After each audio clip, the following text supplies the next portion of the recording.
Hello everyone. आज का जो हमारा टॉपिक है जिसके बारे में हम लोग पढ़ने जा रहे हैं वह टॉपिक है अनंत विस्तार की समतल आवेशित अचालक चादर के निकट विद्युत क्षेत्र की तीव्रता।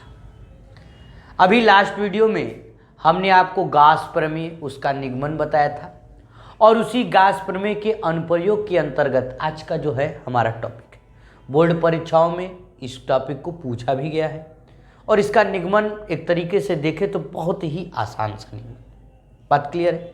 तो सबसे पहले हम लोग इस टॉपिक के नाम से शुरू करते हैं कि सर अनंत विस्तार। अनंत विस्तार का मतलब बाबू ये होता है कि बहुत ज़्यादा लंबा कोई पतला सा समतल आवेशित, समतल मतलब एक तल वाला समतल आवेशित अचालक चादर। अचालक क्यों लिए? ताकि आवेश रख दे तो कहीं चला ना जाए, आवेश वहीं रहे। बात क्लियर है? क्योंकि जब तक आवेश वहाँ रहेगा, क्योंकि ये हम लोग स्थिर विद्युतीय पढ़ रहे हैं, इसमें आवेश का स्थिर होना बहुत ही आवश्यक है। क्लियर है बात?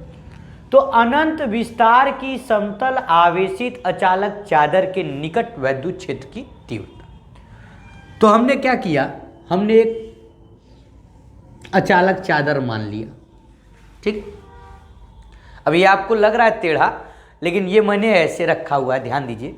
अगर मैं आपको चित्र बताऊं तो कुछ इस तरीके से रखा हुआ है ना। 3D फिगर है तो टेढ़ा ही दिखता है आपको 3D में। ठीक, हमने कहा कि माना एक आवेशित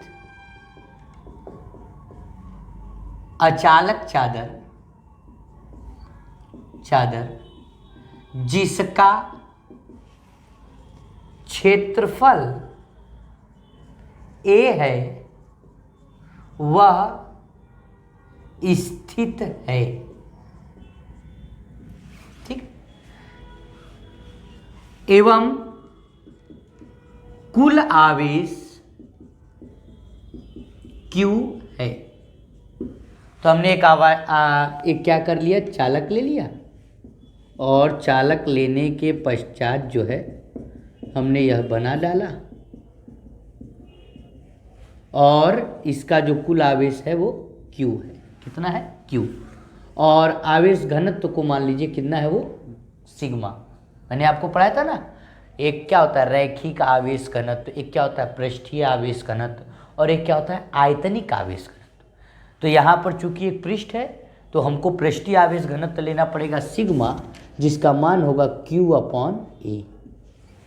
बात क्लियर है? सिग्मा बराबर क्या होता है? Q/A। अब कोई हमसे कह रहा है कि इसके निकट में कोई एक बिंदु P ले लो और इस P बिंदु पर तुम क्या करो, इस P बिंदु पर तीव्रता निकालो।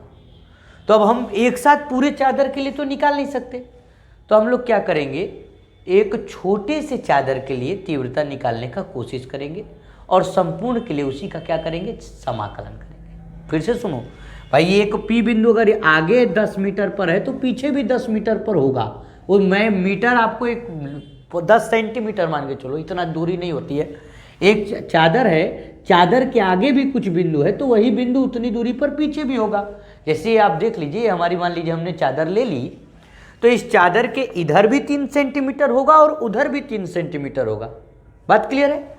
तो हमने कहा कि हमने ये बिंदु लिया और एक छोटे से क्षेत्रफल की सबसे पहले बात की, DA की बात की, यानी कि सर्वप्रथम एक DA सूक्ष्म अवयव के लिए विद्युत फ्लक्स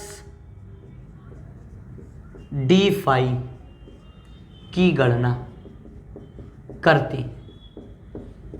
ठीक है, ध्यान दीजिए भैया, हमने सबसे पहले एक छोटे से एरिया के लिए लिया। तो जब एरिया के लिए लेंगे, फ्लक्स निकालेंगे, तो अपने मन से हमको एक सतह माननी पड़ेगी और उस सतह को बाबू हम लोग क्या कहते हैं, गासियन पृष्ठ कहते हैं। क्या कहते हैं? गासियन पृष्ठ। बात समझ में आ गई? हमने एक छोटी सी सतह ले ली, आगे भी पीछे भी दोनों जगह के लिए हम लोग निकालेंगे और उस पृष्ठ को क्या कहेंगे, गासियन पृष्ठ। क्लियर है? अब जरा आप देखिए, अब ये सतह हमने ली है, इस पे प्लस आवेश इधर भी रखा है, इधर भी रखा है। अब इसके हम आगे गए तो प्लस से तो विद्युत बल रेखाएं बाहर की ओर निकलती हैं, इधर वाले प्लस से भी विद्युत बल रेखाएं क्या होंगी, बाहर की ओर ही निकलेंगी। बात समझ में आ रही है ना भाई, विद्युत बल रेखाएं प्लस वाले आवेश से बाहर निकलती हैं, इधर भी बाहर और इधर भी बाहर।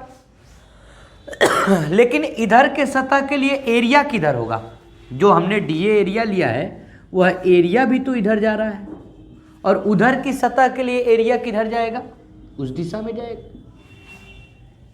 ठीक है भाई, ध्यान दीजिए, इस सतह का जो आपने लिया ई भी इधर, डीए भी इधर, क्योंकि सतह के लंबवत होता है क्षेत्रफल सदिश, मैंने पढ़ाया है। इस सतह का लंबवत देखिए, मार्कर की निफ हमारी तरफ आ रही है और इस सतह का लंबवत उस तरफ जा रही है। बात क्लियर हो गई। और कोण देखिए, जब ई भी इधर डीए भी इधर तो कोण क्या होगा, जीरो। ई भी उधर डीए भी उधर तो कोण क्या होगा, जीरो। बात क्लियर हो गई। ई भी इधर डीए भी इधर तो कोण जीरो है, ई भी उधर डीए भी उधर तो कोण क्या है, जीरो। क्या इतनी बात समझ में आ रही है? बहुत बढ़िया। ठीक है, फिर से देख लीजिए भैया, हमारे पास एक अचालक चादर है जिसमें हमने आवेश रखा है सिग्मा बराबर क्यू बाई ए। इससे निकटतम किसी बिंदु पर हमको तीव्रता निकालनी है, तो हमने निकटतम एक आगे का बिंदु भी हो सकता है, पीछे का भी हो सकता है, तो हमने एक गासियन पृष्ठ ले लिया। हमने पहले छोटे से डीए के लिए निकाला और फिर पूरे के लिए उसी का क्या कर देंगे, समाकलन। तो पहले डीए के लिए हमने निकालने की कोशिश किया।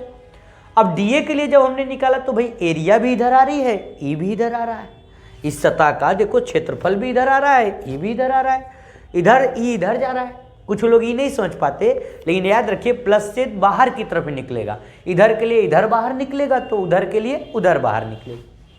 बात क्लियर हो गई, बहुत बढ़िया।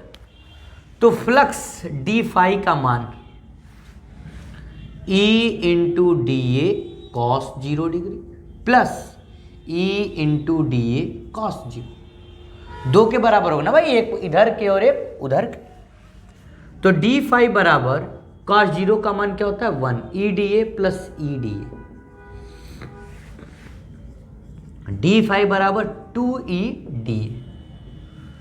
अब कुल निकालना है, कुल flux.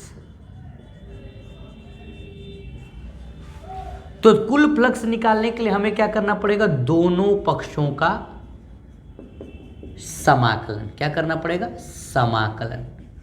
D phi 2 E D A. अगर आप मैथ के विद्यार्थी हैं तो डी फाई का समाकलन फाई होगा, बंद समाकलन, ऐसे बंद का चिन्ह लगा देते हैं हम लोग, है ना। और 2 का होगा नहीं, ई का होगा नहीं, डी ए। तो जैसे dx का x होता है, dy का y, dz का z, वैसे ही dA का क्या होता है, a। क्या हो जाएगा, a। कोई दिक्कत? अब यहीं से देखिए, अतः फाई बराबर क्या होता है, ये आया 2EA।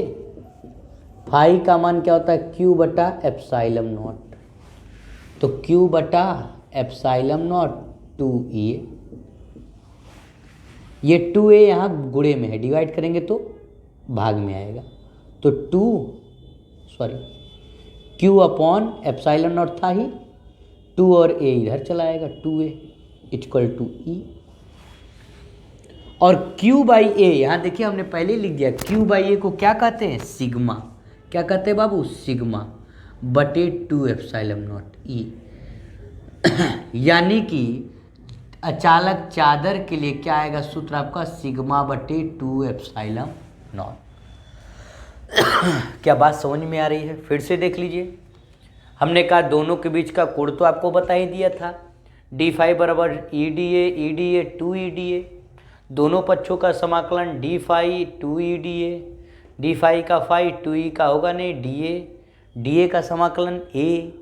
और यहाँ पर आपने क्या किया, फाई बराबर क्यू बटा एप्सिलॉन नॉट। अब ये हमने कैसे रख दिया, यही तो गॉस प्रमेय का अनुप्रयोग है ना। जहाँ हम लोग मान रख दे फाई का, समझ लीजिए वहीं से गॉस प्रमेय का अनुप्रयोग आ जा रहा है। तो फाई बराबर क्यू बटे एप्सिलॉन नॉट 2 ई, ये गुणे में पक्षांतर करेंगे तो भाग में, और आपका आंसर आ गया। क्लियर है, बहुत बढ़िया। तो आज के लिए इतना ही। हेलो एवरीवन, हम लोग फिजिक्स विषय में गास प्रमेय के अनुप्रयोग के बारे में पढ़ रहे हैं। और जब हम लोगों ने गास प्रमेय के अनुप्रयोग के बारे में पढ़ाई की तो उसमें हम लोगों ने पहले तो एक अनंत लंबाई के तार के चारों तरफ, और फिर अभी लास्ट में एक अचालक चादर का सूत्र ज्ञात किया, E बराबर सिग्मा बटे 2 एप्सिलॉन नॉट। क्लियर है। आज जो है, आज हम लोग एक आवेशित चालक चादर ले लेंगे और वो चालक चादर थोड़ी सी लघु मोटाई की भी होगी। उस दिन वाली चादर कैसी थी भैया? पतली सी थी। लेकिन आज की जो हमारी चादर है वो लघु मोटाई की चालक चादर है, और हमको इस लघु मोटाई की चालक तार का, इस लघु मोटाई के चालक चादर का विद्युत क्षेत्र की तीव्रता ज्ञात करनी है। बात क्लियर समझ में आ रही है भैया? ध्यान से देखिए, चादर और लघु मोटाई की चादर का मतलब, जैसे ये एक पतला सा चादर था उस दिन, है ना, एक प्लस तरफ प्लस था, इधर भी प्लस था, और इसका हमने सूत्र निकाला था, आया था E बराबर सिग्मा बटे 2 एप्सिलॉन नॉट। क्यों आया था? सिग्मा क्या होता है? सिग्मा होता है कि इस पृष्ठ पर एकांक क्षेत्रफल पर जितना आवेश रखा जाता है उसे हम लोग क्या कहते हैं? सिग्मा। लेकिन आज यह लघु मोटाई की चादर हो जाएगी। मतलब देखिए, जैसे मोबाइल दिख रहा है ना आपको, ये कुछ मोटा दिख रहा है ना, दिख रहा है ना, इसके एक तरफ ये प्लेट है और एक तरफ ये प्लेट। तो आज का जो हमारा टॉपिक है वो हमारा लघु मोटाई के चादर के बारे में है। छोटा सा टॉपिक है एग्जामिनेशन के लिए और बहुत आसान टॉपिक है। हमने कहा सबसे पहले चादर ले लिए और इस पे आवेश को रख दिया, ये प्लस आवेश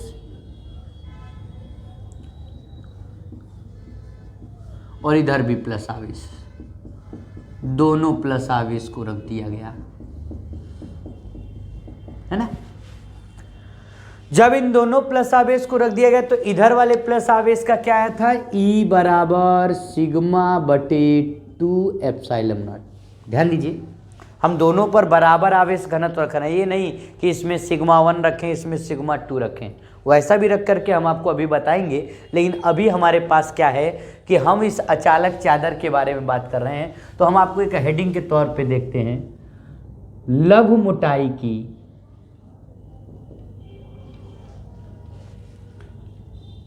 चालक चादर के, ध्यान दीजिए, फिर से देख लीजिए, लघु मोटाई की चालक चादर के बाह्य बिंदु पर विद्युत क्षेत्र की तीव्रता। हमने कहा, देखिए ध्यान दीजिए, ठीक है, इंक ले लिया जा भाई, है ना, नहीं तो पता चला आपको दिखेगा ही नहीं। तो हमने कहा कि अपने पास एक लघु मोटाई की, माना एक परिमित, परिमित मानी सीमित, परिमित लघु मोटाई का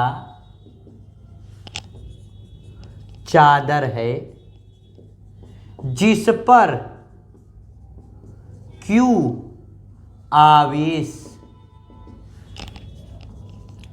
रखा गया है एवं इसका घनत्व Q है, सॉरी Q नहीं, घनत्व को यहाँ पे पृष्ठीय घनत्व है, चादर है ना, तो पृष्ठ का घनत्व लेंगे और पृष्ठीय घनत्व क्या है? सिग्मा है। बात समझ में आ गई? अब देखिए, यहाँ दो चादर हो गई, एक आगे की और एक पीछे की। अतः पतले चादर का सूत्र जो था वो हम डायरेक्ट यूज कर रहे हैं, क्योंकि अभी हम लोगों ने पिछले वाले में इसको प्रूफ किया।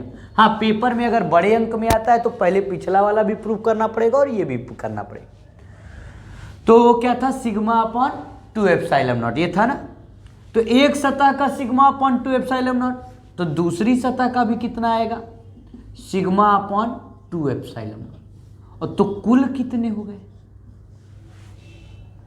बात समझ में आ रही है? तो कुल अगर निकालना है तो दोनों को क्या करना पड़ेगा? जोड़ देना पड़ेगा। बात समझ में आ गई? तो sigma upon 2 epsilon naught plus sigma upon 2 epsilon naught, हर में क्या है? 2 एप्सिलॉन नॉट। सिग्मा में सिग्मा जुड़ जाएगा, और जब सिग्मा में सिग्मा जुड़ जाएगा तो बाबू इसी को हम लोग क्या कहते हैं? 2 सिग्मा। 2 से 2 कैंसिल, ई बराबर सिग्मा बटे एप्सिलॉन नॉट। बात समझ में आ गई? क्या सूत्र निकल के आया? पतले चादर के लिए सिग्मा बटे 2 एप्सिलॉन नॉट, और मोटे चादर के लिए सिग्मा बटे एप्सिलॉन नॉट। एप्सिलॉन नॉट जानते हो ना, ये नियतांक है, और सिग्मा क्या है? पृष्ठीय आवेश घनत्व। फिर से देख लो भैया, छोटा सा एक टॉपिक है, देखो कितना छोटा है, खत्म हो गया, पेपर में आ जाएगा, फिर आप परेशान हो जाओगे अगर नहीं जानकारी में रहेगा तो।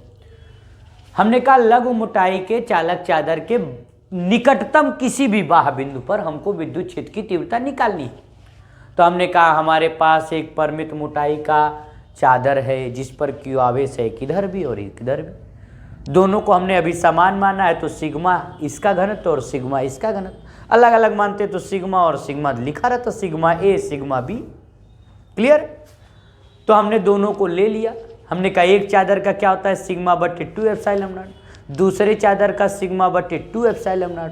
दोनों चादरों का जोड़ लीजिए, हर में 2 एप्सिलॉन नॉट है, सिग्मा में सिग्मा जुड़ गया, 2 सिग्मा हो गया, 2 से 2 कट गया, ई बराबर क्या निकल के आया? सिग्मा बटे एप्सिलॉन नॉट। क्या बात समझ में आ रही है? बहुत बढ़िया, ठीक है। इसको लिख लीजिए, या तो फोटो खींचना हो तो फोटो खींच लीजिए, ठीक है। हो गया होगा बाबू, फोटो खींच लीजिए आप लोग इसका, हाँ ठीक। चलिए अब इसी में 2-3 चीजें और, थोड़ा सा कॉन्सेप्ट है, हेडिंग के तौर पे ना जानिए आप, उसको कॉन्सेप्ट के तौर पे जानिए, आपके लिए आसान हो जाएगा और समझने में भी आसानी आएगी। तो शुरू करें। किताबों में अलग अलग हेडिंग तो के तौर पे लिखा होगा, लेकिन आप कॉन्सेप्ट के तौर पे जानिए। ये तो याद हो गया ना, पतले चादर के लिए सिग्मा बटे 2 एप्सिलॉन नॉट और मोटे चादर के लिए सिग्मा बटे एप्सिलॉन। क्लियर है? अब कोई कह दे कि मैंने एक चादर ली है पतली सी, ठीक, और इस पे रखा है प्लस, और एक दूसरी चादर ली है, इस पे रखा है माइनस, और दोनों का घनत्व तो हम लोग सेम मान लें। चलो सेम मान लेते हैं। दोनों का घनत्व क्या है? सिग्मा और सिग्मा, ठीक। मैं अभी अलग मान करके भी दिखाऊंगा, ठीक है। बात को ध्यान से देख सुनना। ये तुम्हारा सूत्र कितने का? पतले चादर, ये पतली ही चादर, यही सूत्र लगेगा। तो हमने क्या किया? हमने कहा कि 2 चादर रख दिया गया है और इसके चारों तरफ 3 क्षेत्र हैं, एक क्षेत्र ये, एक क्षेत्र ये और एक क्षेत्र ये। नहीं समझ में आया? जैसे चलो विवेक आओ, कार्तिकेय आओ, दिलीप आओ, तीनों लोग आओ, तीनों लोग आओ, नहीं केवल 2 ही लोग आओ, चलो ठीक। अब जैसे मान लीजिए ये 2 चादर हो गए, एक ये और एक ये। एक पे हमने क्या किया? एक पे रख दिया प्लस आवेश और एक पे क्या रख दिया? माइनस आवेश। तो अब इस चादर के चारों तरफ अपने पास 3 क्षेत्र बने। एक तो ये विवेक के इस तरफ वाला, एक विवेक के बीच वाला, विवेक और दिलीप के बीच वाला, और एक दिलीप के उधर वाला। ध्यान दीजिए, इस पे कौन सा चार्ज रखा है? विवेक वाले पे प्लस, दिलीप वाले पे माइनस। एक इसके बीच का यह अपना क्षेत्र हो गया, एक यह क्षेत्र हो गया, और एक आपका यह क्षेत्र हो गया। 3 क्षेत्र हो गए। बात क्लियर है? और हमसे कह रहा है इधर भी तीव्रता निकालो, इधर भी तीव्रता निकालो, इधर भी तीव्रता निकालो। अभी फिलहाल तो हमने आवेश समान रखे, बात समझ में आ रही है? आवेश कैसे रखें? समान घनत्व के रखें, मतलब एकांक एरिया में अगर इसके 2 कूलाम आवेश होगा तो इसके भी 2 ही कूलाम होगा, यानी सिग्मा का मान बराबर है, पृष्ठीय क्षेत्रफल घनत्व तो बराबर है। बात क्लियर है? तो अब हमने कहा कि हमारे पास 2 चादर हैं, एक विवेक चादर और एक दिलीप चादर। चादर का क्या होता है? सिग्मा बटे 2 एप्सिलॉन। एक पे कौन सा चार्ज रखा है? प्लस। प्लस चार्ज का मतलब है प्लस से रेखाएं बाहर की ओर निकलती। ध्यान से देखो, मैंने पढ़ाया है, मतलब जैसे विवेक ने हाथ किया है, ध्यान से देखिए, और नहीं दिखाई दे रहा है तो आप क्लियरली देख लीजिए थोड़ा सा। जैसे विवेक ने हाथ किया है मतलब ये प्लस है, और इस प्लस से आवेश की विद्युत बल रेखाएं बाहर की ओर निकल रही हैं, इनसे बाहर की ओर निकलेंगी। लेकिन ये कैसा है? माइनस। माइनस में रेखाएं पहुंच रही हैं, तो रेखाएं पहुंचने का सिंबल मैंने ऐसे बना दिया कि ये रेखाएं जो हैं माइनस में पहुंच रही हैं, प्लस से बाहर निकलती हैं और माइनस में अंदर। जैसे ये मान लीजिए ये प्लस हो गए, प्लस से बाहर और माइनस में अंदर। बात क्लियर है? ये हाथ ऐसे है, इसका मतलब बाहर, हाथ ऐसे है, इसका मतलब अंदर। प्लस से रेखाएं क्या हो रही हैं? बाहर निकल रही हैं, और माइनस से रेखाएं क्या हो रही हैं? अंदर जा रही हैं। ठीक, यानी कि पहले मैं प्लस की बात करूं तो प्लस से रेखा बाहर निकलेगी, ये प्लस का चिन्ह बना रहा हूं। प्लस से रेखा क्या हो रही है? बाहर निकल रही, देख लो, बाहर निकल रही है। इस प्लस वाले प्लेट से विवेक से रेखाएं बाहर, भाई इधर भी बाहर, इधर भी बाहर और उधर भी बाहर। वो माइनस भूल जाओ, कुछ लगा है, हम केवल प्लस की बात कर रहे हैं। प्लस से रेखाएं क्या हो रही हैं? बाहर, इधर भी बाहर, बीच में भी बाहर और उधर भी बाहर। विवेक का बात कर रहे हैं, केवल इसका, एक काला वाले का। काले से रेखाएं बाहर निकल रही हैं, मतलब यहां से रेखाएं बाहर निकली, इधर से भी बाहर और काले का उधर भी बाहर, और ये माइनस है, माइनस में रेखाएं अंदर जाएंगी, प्लस से बाहर और माइनस में अंदर, मतलब इधर वाला भी अंदर जाएगा माइनस के, इधर वाला रेखा भी अंदर जाएगा और उधर वाला रेखा भी अंदर। बात समझ में आ गई ना? माइनस पे रेखाएं पहुंचती हैं और प्लस से बाहर निकलती हैं। तो हमने अभी ये ऊपर जो चित्र में ये दिशा बनाई, हो सकता है आपको न दिख रही हो, बढ़ जाइए आप लोग, अभी हम बताते हैं। ठीक, हमने कहा ये प्लस है, ठीक, प्लस से रेखाएं बाहर की ओर निकलेंगी, ये प्लस की रेखाएं हो गई, बाहर बाहर बाहर, माइनस को भूल जाइए अभी। और माइनस में रेखाएं पहुंचती हैं तो इधर वाला भी पहुंचेगा, इधर वाला भी पहुंचेगा और इधर वाला भी पहुंचेगा। ये प्लस की रेखाएं हो गई और ये माइनस की। पहले दोनों को अलग अलग बना लिए, अब दोनों को सामंजस्य में बिठा करके एक साथ अध्ययन करेंगे, तब पता चलेगा कुल कितना आया। प्लस से बाहर निकलनी, इधर भी बाहर उधर भी बाहर, और वो प्लेट नहीं होती तब भी वो बाहर ही जा रहा है ना। और माइनस में अंदर पहुंचते हैं, इधर से भी अंदर उधर से भी अंदर। बात क्लियर हुई? बहुत बढ़िया। अब प्लस से बाहर, माइनस में अंदर। ठीक, अब जरा ध्यान दीजिए, जब प्लस से बाहर हो गई माइनस में अंदर हो गई, तो चाहे प्लस हो चाहे माइनस प्लेट हो, दोनों का सूत्र तो अपना यही है। मान लीजिए पहली प्लेट है, इसको E1 मान ले रहे हैं और इसको क्या मान ले, इसकी तीव्रता E1 और इधर वाले की तीव्रता E2। तो E1 की वैल्यू भी सिग्मा बटे 2 एप्सिलॉन नॉट और E2 की वैल्यू भी सिग्मा बटे 2 एप्सिलॉन नॉट। कोई बच्चा कहेगा सर माइनस का माइनस प्रयोग करिए। अरे बाबू, ये सदिश राशि है, हम बार बार शुरू से बता रहे हैं, सदिश राशि में माइनस माइनस का चिन्ह प्रयोग करने का हमको जरूरत नहीं है। बात समझ में आ गई ना? तो हम ये प्लस और माइनस प्लेट लगा रहे हैं तो अपने को चिन्ह जब प्रयोग करने की जरूरत नहीं है, वो हमने दिशा में अपने आप दिशा दे दी है वहां पर। बात क्लियर हो गई? ठीक, तो अब हम बात करते हैं पहले क्षेत्र की, फर्स्ट रीजन की। 3 रीजन है ना, ये दिशा भी बना ली गई। ठीक, प्लस से सब निकलेंगे बाहर बाहर, माइनस में सब पहुंचेंगे।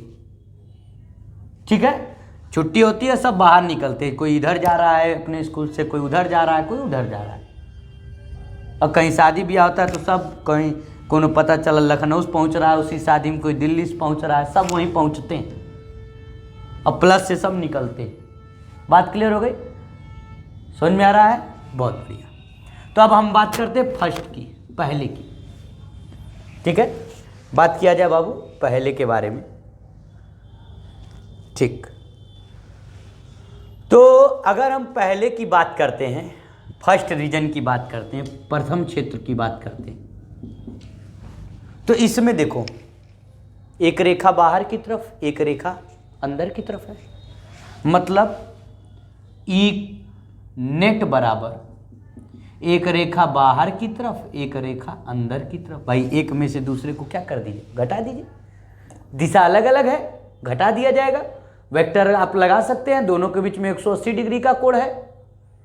अगर आप वेक्टर थोड़ा सा पढ़े हैं तो, चूंकि हम इतना डीप में आपको वेक्टर के बारे में नहीं बता रहे हैं, 11th का टॉपिक है 2ab cos थीटा, तो जैसे ही cos 180 रखेंगे ये मान -1 हो जाएगा, और ये -1 होते a माइनस बी का होल स्क्वायर हो जाएगा अंडर रूट में, यानी कि a माइनस बी हो जाएगा, है ना।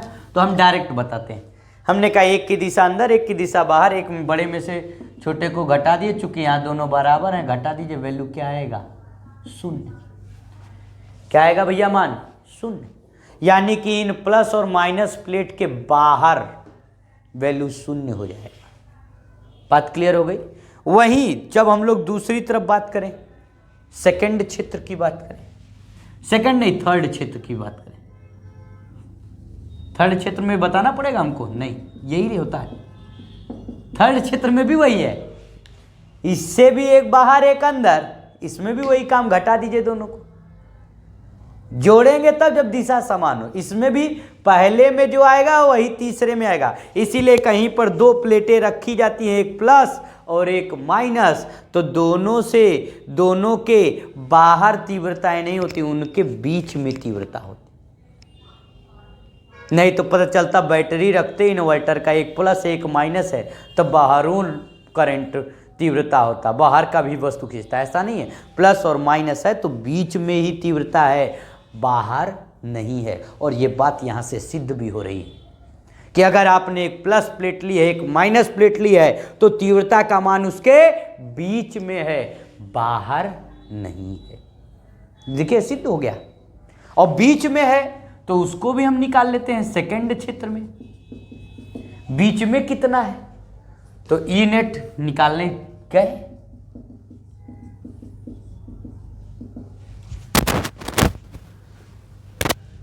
ठीक है। ई नेट हम लोग निकालने गए कि बीच में भैया कितना है, अगर उसको हम निकालना है तो ध्यान दीजिए, बीच वाले का दिशा एक ही तरफ है, दोनों को जोड़ दीजिए, सिग्मा बटे 2 एप्सिलॉन नॉट प्लस सिग्मा बटे 2 एप्सिलॉन नॉट। फिर वही काम, 2 एप्सिलॉन नॉट एलासा हो गया, सिग्मा सिग्मा 2 सिग्मा, 2 से 2 कट गया, सिग्मा बटे एप्सिलॉन नॉट। बात क्लियर हो गई? यानी कि अगर आपने प्लेट लिया है तो ये प्लेट प्लस माइनस की है तो ऐसा। अब कोई कह दे दोनों प्लस की है तो बनाओ दिशा, दोनों प्लस में बनाओ, दोनों माइनस में बनाओ, जैसे मन करे आप वैसे बना सकते। ठीक है, पहले तो इसको लिख लो, फिर हम दोनों प्लस वाला भी आपको बता दे रहे हैं। लिख लो इसको, ठीक। तो ये आपने लिख लिया होगा। अब चलो इसी में दूसरा केस देख लेते हैं, है ना। अगर मान लो दोनों प्लस रखे होता,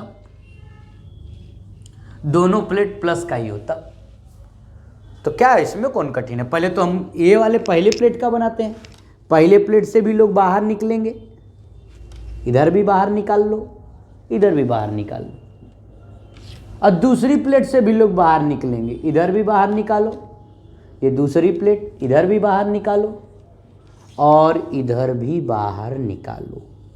पहली प्लेट से भी बाहर, दूसरी से भी बाहर, है ना। दूसरी से देखो, ये दूसरी है, इससे देखो नीचे वाली लाइनें बाहर निकल रही है, उसमें अंदर आ रही है।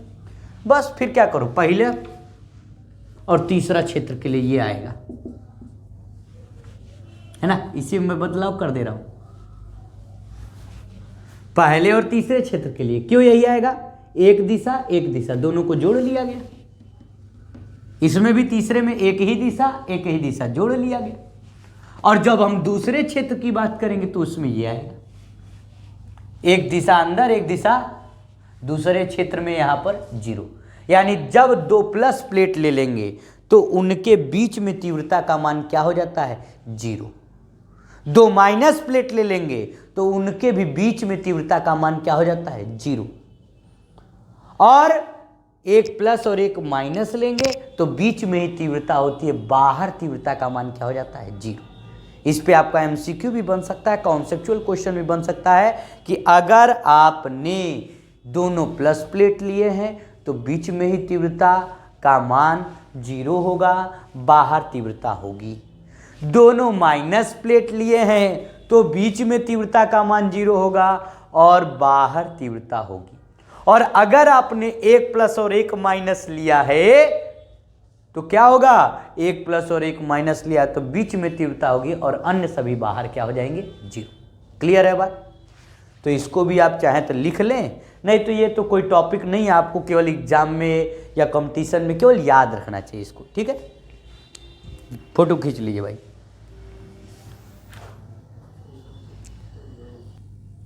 ठीक है, चलिए अब देखिए हमारा अगला टॉपिक है ना, हो गया, ये आसान था, ज़्यादा घबराने की जरूरत नहीं भैया। फिजिक्स को आप जब तक फील नहीं करेंगे ना तब तक मज़ा नहीं आएगा। मन से पढ़ो, बहुत आसान है।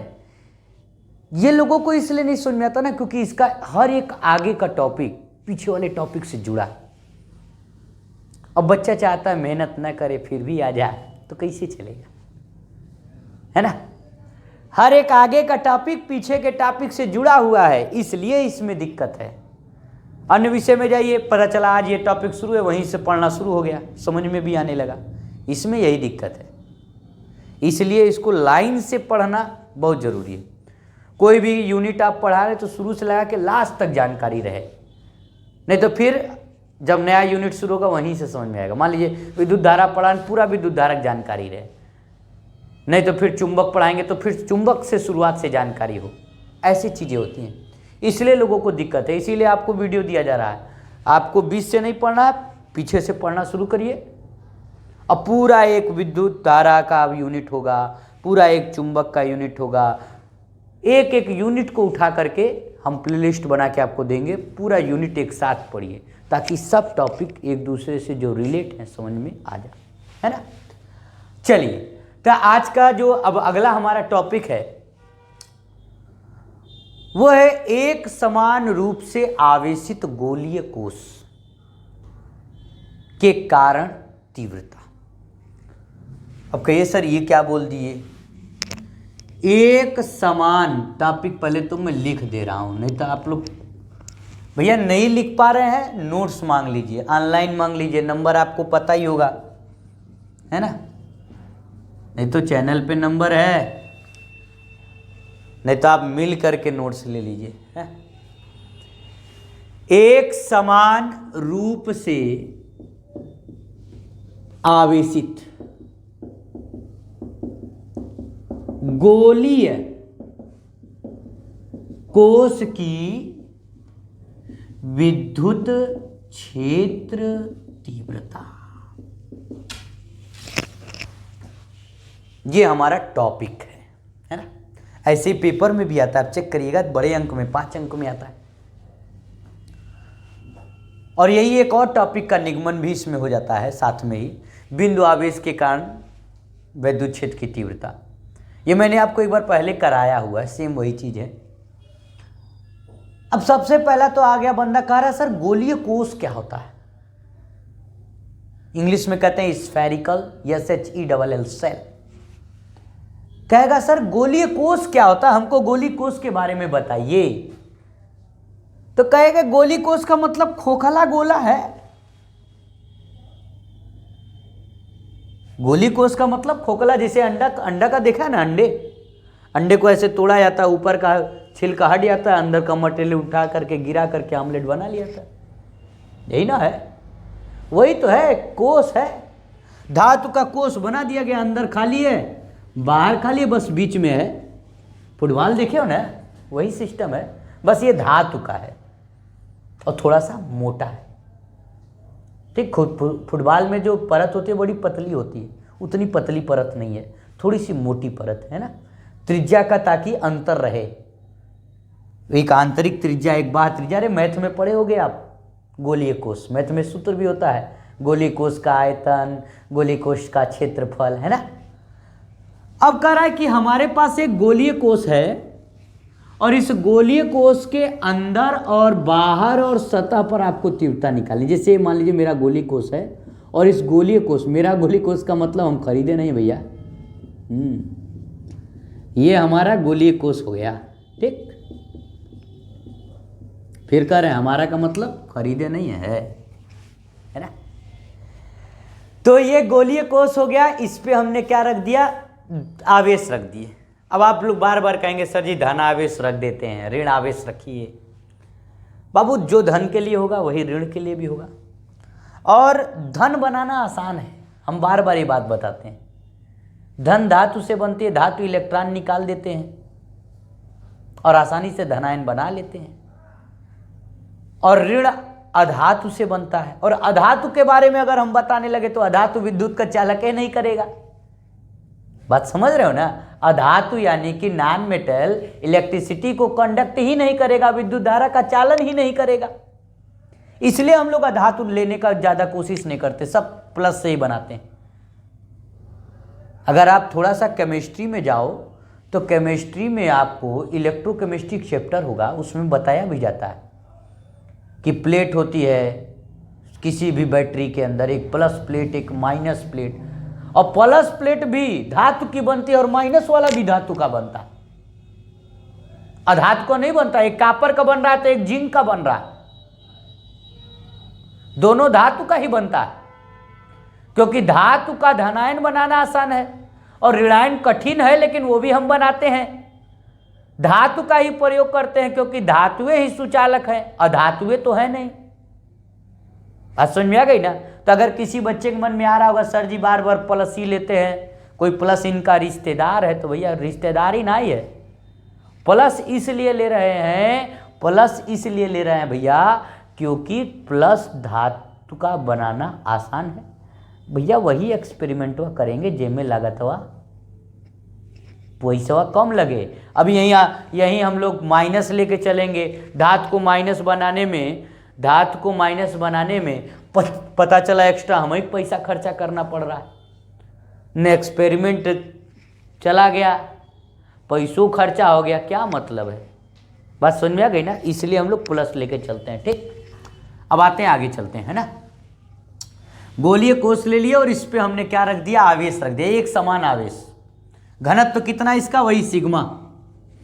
पृष्ठ पर रखें, अंदर नहीं, अंदर रखे होते तो रो ले लेते। अभी हम आगे एक डेरिवेशन अंदर रखने वाला भी है। अगर अंदर आवेश को रखेंगे तो क्या ले लेंगे, रो।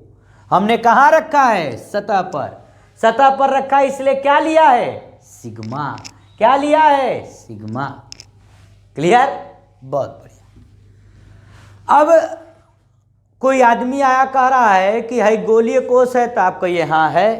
कह रहा बताइए इसके बाहर, इसके अंदर और इस सतह पर 3 बिंदु हैं, और कोई बिंदु तो हो नहीं सकता। एक बिंदु अंदर हो सकता है, या तो बाहर हो सकता है, या तो सतह पर हो सकता है। कह रहा इन तीनों बिंदु पर तीव्रता निकालिए। ध्यान से टॉपिक समझिएगा, 3 केस बनेंगे इसके अंदर। एक बाह्य बिंदु, एक अंदर बिंदु और एक सतह पर।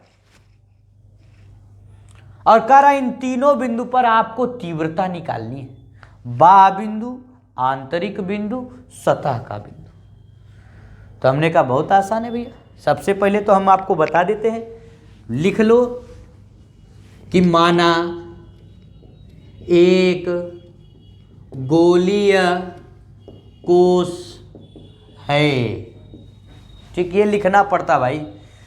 हम लोग जब पढ़ते थे तो खुद लिखना पड़ता था, टीचर खाली न्यूमेरिकल वाला डेरिवेशन कह के देते थे कि माना एक गोलीय कोश बा एवं इसमें सिग्मा आवेश घनत्व है। कितना आवेश घनत्व है? सिग्मा। ठीक है, बहुत बढ़िया। एवं त्रिज्या बड़ा आर, बड़का आर, कैपिटल आर का समझला, बड़का आर है ना। त्रिज्या कितनी है? बड़ी आर है।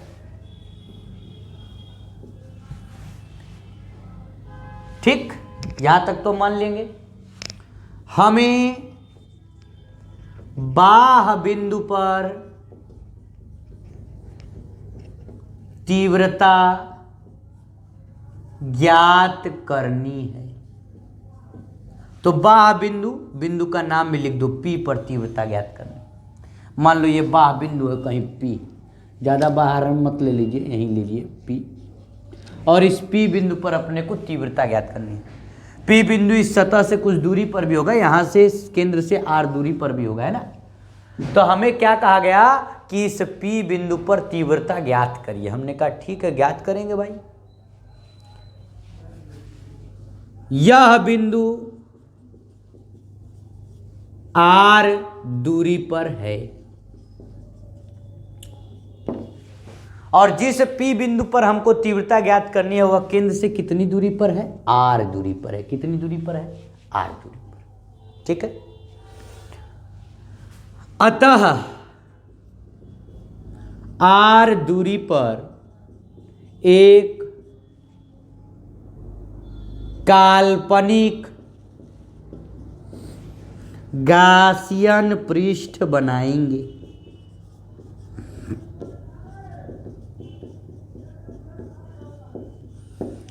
R दूरी पर एक काल्पनिक पृष्ठ बना देंगे हम लोग। ठीक है, क्योंकि भैया देखो तीव्रता निकालनी है तो गास प्रमेय लगाएंगे, क्योंकि टॉपिक ही है गास प्रमेय का अनुप्रयोग, तो गास प्रमेय के लिए गासियन पृष्ठ बनाना ही पड़ेगा। तो हम एक काल्पनिक पृष्ठ बना देंगे अपने मन से। देखो जो हम काम कर रहे हैं हमारा एकदम कॉन्सेप्ट क्लियर होना चाहिए। ये रट्टा मार वाला नहीं है कि हम किसी किताब को भाषा आपको नहीं लिखवा रहे हैं कि ऐसे ऐसे ऐसे है। हम आपको बता रहे कि हम कर क्या रहे हैं आगे। रटना नहीं है कि एक एक लाइन बैठ के आप रखें कि सर जी तक कहे थे त्रिज्या है के बाद बाह्य बिंदु ही लिखे थे, हम भी बाह्य बिंदु लिखें। अरे तुम लिखो कुछ भी, बस सही लिखो, तुमको जैसा समझ में आए अपने शब्दों में लिखो। ये हमारे शब्द हैं, ऐसा नहीं, बस निगमन का चित्र तरीका सही होना चाहिए। गलत होगा तो गलत, तो नंबर कट गया। लिखने में नहीं कोई दिक्कत, वो तो अपने भाषा है। अब सब अपने अपने तरीके से बोलते हैं, कोई तुम करके बोलता है तो कोई आप करके बोलता है, कोई जनाब कह के भी बोलता है। उर्दू में बोला था जनाब आइए बैठिए, है ना। बहुत बढ़िया। चलिए, अतः R दूरी पर एक क्या है? काल्पनिक गासियन पृष्ठ। कोई दिक्कत? अच्छा, जब गासियन पृष्ठ लेंगे और गास प्रमेय लगाना है तो छोटा सा क्षेत्रफल भी लेना पड़ेगा। पहले छोटे से के लिए निकालते फिर पूरे के लिए निकालते, याद आ रहा है ना। एवं एक सूक्ष्म अवयव DA, ठीक है, भी निर्मित करेंगे।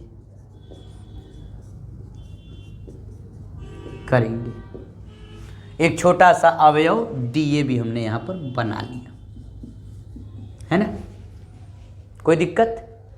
DA से है जो रेखा है ये बाहर की तरफ निकल रही है। अब ये कोई कह दे अरे सर जी कौन रेखा है ये? अरे भैया DA क्षेत्रफल है ना, तो इसका क्षेत्रफल सदिश है ये, और क्षेत्रफल सदिश किधर की तरफ निकलेगा? बाहर की तरफ।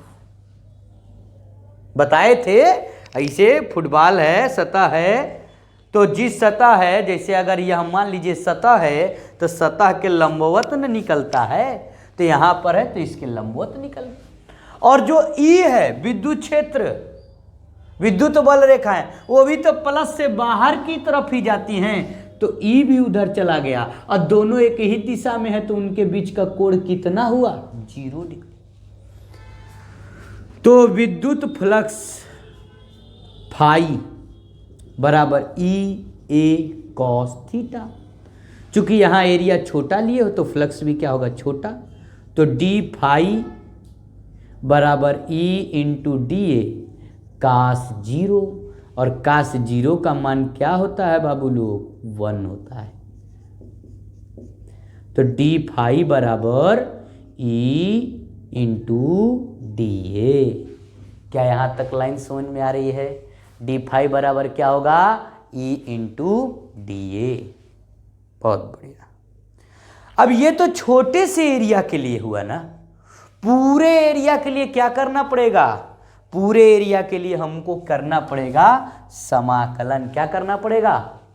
संपूर्ण के लिए, देखिए यहां लिख रहा हूं मैं, संपूर्ण के लिए क्या करेंगे हम लोग? संपूर्ण के लिए समाकलन। क्या करेंगे? ये हो गया समाकलन का चिन्ह डी फाई और ई डी ए। डी एक्स का एक्स, डी वाई का वाई, वैसे ही डी फाई का फाई, ई डी ए। अब यही थोड़ा सा आपको मैं बताऊं, डी ए का एरिया होता है, और एरिया क्या है? अगर आप इस गोले के एरिया की बात करें तो गोले का एरिया क्या होगा? 4 पाई आर स्क्वायर। अब कई बच्चे यहाँ बड़ा आर ले, अरे भाई बड़ा आर में तो आवेश रखा गया, हम इस गोले की बात कर रहे हैं, गासियन पृष्ठ वाला गोला। मतलब कई जगहों पे हेडिंग में ये बात लिखी है कि बाह्य बिंदु का अगर हम बात करें तो जो बड़ा आर है वह छोटा होता है बाह्य बिंदु पर।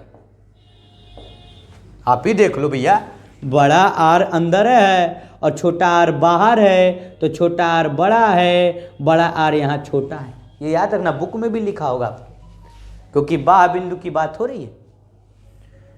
Phi equal to E into 4 pi are square, है ना?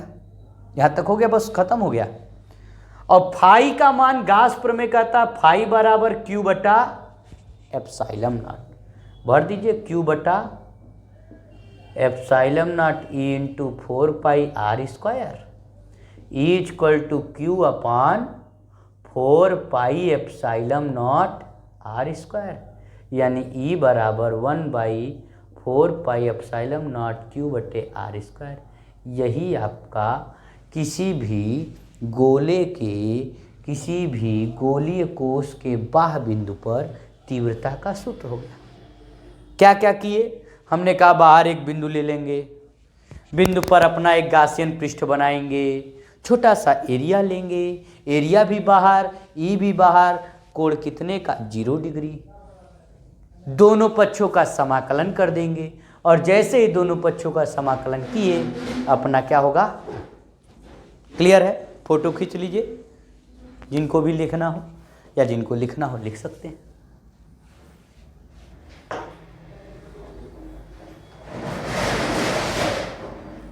हो गया?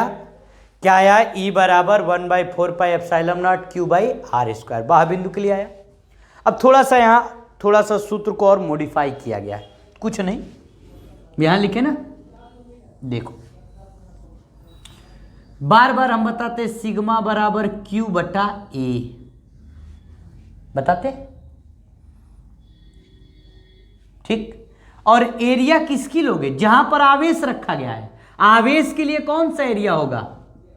क्यू बटा 4 पाई बड़ा आर स्क्वायर। याद रखना इस बात को, आवेश हमारा इस बड़े आर वाले में फैला है, छोटे आर वाले में नहीं फैला है ना। है बड़े आर वाले, ये है गोलीय कोश का त्रिज्या। यहां पर बड़े आर छोटे आर में कंफ्यूजन बहुत होता है बच्चों का।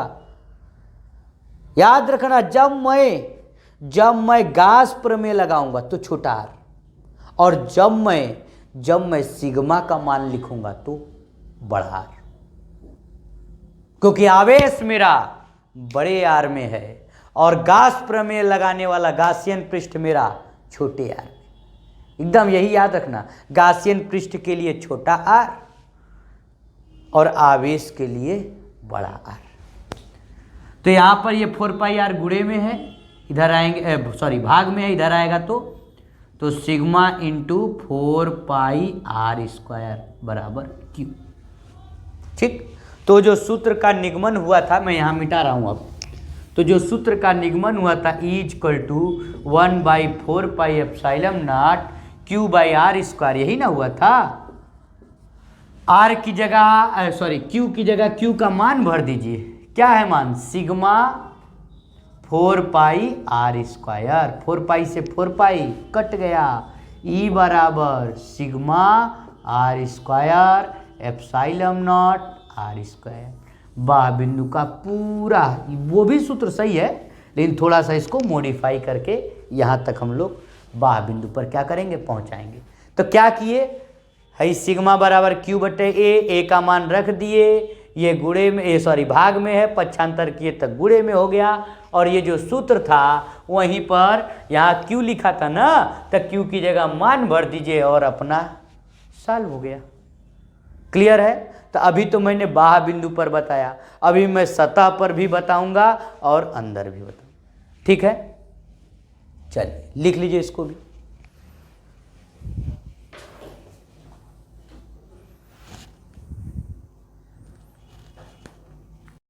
हेलो एवरीवन, ध्यान दीजिए, अभी अभी आप लोगों ने गोलीय कोश के बाहर, ध्यान दीजिए, अभी अभी चित्र बनाया गया था आपको कि हमारा गोलीय कोश है और इस गोलीय कोश के बाहर एक बिंदु था और इस बिंदु पर आपने तीव्रता निकाली थी। याद आ रहा है ना? गोलीय कोश की त्रिज्या कितनी थी? बड़ी आर, और दूरी कितनी थी? Are.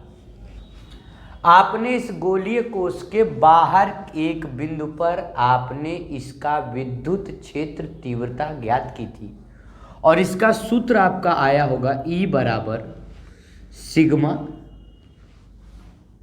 Upon ε0 r² upon r²। ठीक है, यहाँ पर जो ये कैपिटल R² था वो ऊपर था और स्मॉल r² था वो नीचे था, क्योंकि दूरी थी ना, ये भी आया था। अब अगर कोई हमसे कह दे नहीं, हमारा जो बिंदु है वो सतह के बाहर नहीं, हमने कल अभी आपको बताया था पिछले उसमें कि बिंदु हम 3 जगह ले सकते हैं, एक बाहर, एक अंदर और एक सतह पर। तो हमने कहा दूसरा केस इसी का है कि यदि P बिंदु सतह पर हो, बात समझ में आ रही है? जो हमारा P बिंदु बाहर था और इस बिंदु से होता हुआ आप एक गासियन पृष्ठ बनाए थे, हमने कहा वह बिंदु बाहर न हो करके हम मान ले रहे हैं कि वह बिंदु कहाँ है? सतह पर है। मतलब ये P बिंदु बाहर न हो करके कहाँ पहुंच गया है? अब की बार सतह पर। बात समझ में आ गई? वह P बिंदु बाहर न होकर के अब की बार कहाँ हमने रखा है? सतह पर रखा है। यानी R बराबर R, बड़ा R और छोटा r क्या है? बराबर। क्योंकि हम सूत्र जानते हैं, यही आया था, E बराबर सिग्मा r² और ε0 r²। अब r बराबर r है तो आपने इसकी वैल्यू रख दी, r की जगह पे r², सिग्मा r², कैंसिल हो गया। E बराबर सिग्मा बटे ε0। बात समझ में आ गई? तो अगर एक गोलीय कोश है और इस गोलीय कोश के आपसे बाह बिंदु पर पूछा गया, आपने बाह बिंदु पर बता दिया, आपसे कोई कह रहा है कि सतह पर बताइए, तो यह आपका क्या हो गया? सतह पर हो गया।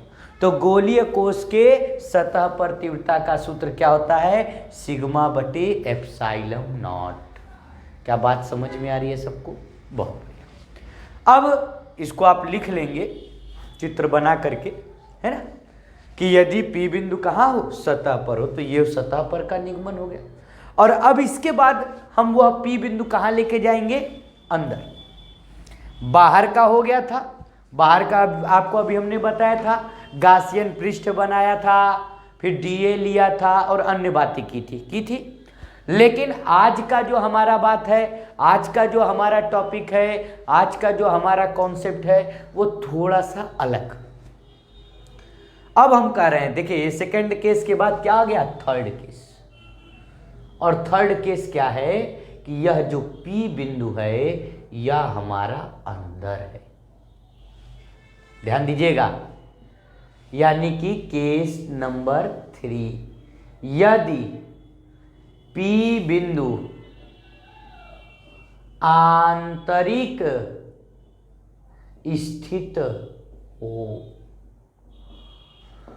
यदि हमारा जो P बिंदु है वह सतह के बाहर न रह करके, सतह पर न रह करके कहाँ चला आए, सतह पर। जैसे मान लो ये कमरा है ना, तो एक बिंदु हमारा कमरे के बाहर हो गया, दूसरा बिंदु हो गया कमरे की दीवारों पर, और तीसरा बिंदु कहाँ आ गया, कमरे के अंदर। ये 3 बिंदु है, कल भी हमने इसके बारे में डिस्कस किया था। तो हमने कहा यदि P बिंदु सतह के आंतरिक, यदि P बिंदु आंतरिक स्थित हो, किसके आंतरिक, इस गोलीय कोश के आंतरिक। तो हमने कहा सर्वप्रथम P बिंदु से होता हुआ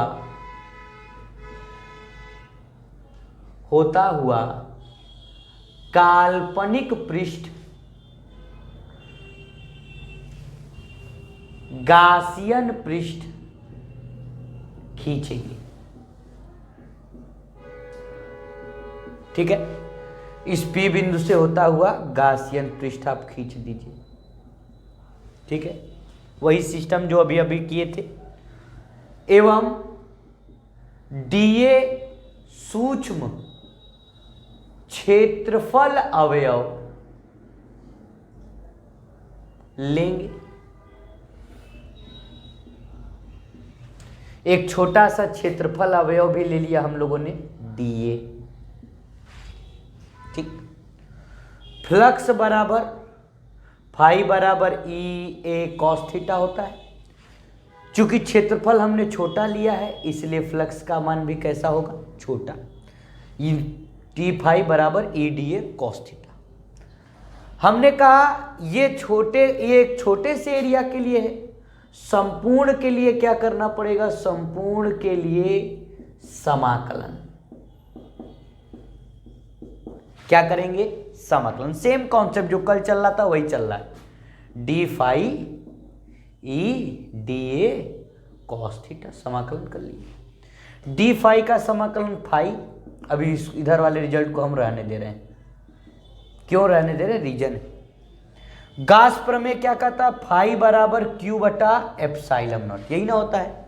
तो फाई की जगह क्या लिखेंगे, Q बटा epsilon not EDA cos theta. अब जरा मेरी बात को सुनो। अब आप कहेंगे सर जी ये क्यों नहीं समाकलन किया, हम कहें क्या करने की जरूरत क्या है, क्यों हम ऐसा बोल रहे हैं, समझो। क्योंकि गासियन पृष्ठ के अंदर कोई आवेश है नहीं है, 0।